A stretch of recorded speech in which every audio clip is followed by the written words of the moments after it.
When I arrived at the Washington airport on August 11th, 2023, it was the first time I was back in the U.S. in over 20 years. I stayed in Virginia with my parents for 6 weeks, met up with my friend, and went out and bought all of my favorite past snacks. I was looking forward to see if I still liked them. It's a funny thing how when you haven't had something for a long time, you remember it tasting differently. And what wound up happening was every time I tried a snack or food that I hadn't eaten in over 20 years, but that I used to love, it turned into a game of whether I would still like it or whether it now tasted disgusting to me.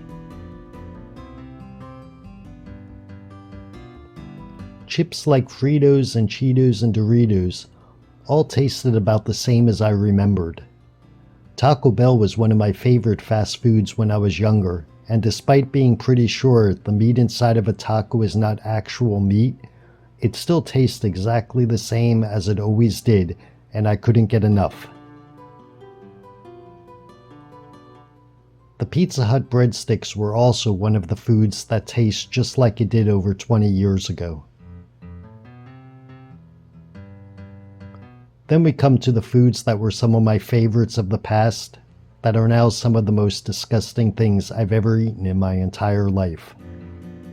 If you've ever been in my position, you will understand how disappointing it was every time I tried one of the following foods. I'm going to start with Pop-Tarts because I used to enjoy them often. Now, they taste like expired chocolate cardboard.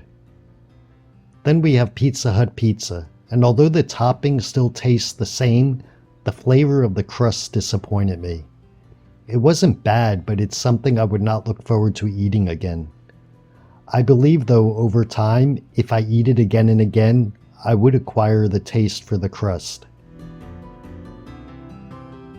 This is pretty much all I did while I was in Virginia for 6 weeks, which was trying out my favorite foods of the past. Of course, I met my nephew for the first time and my other nephew for the second time, saw my brother and my parents, so that was all worth visiting Virginia.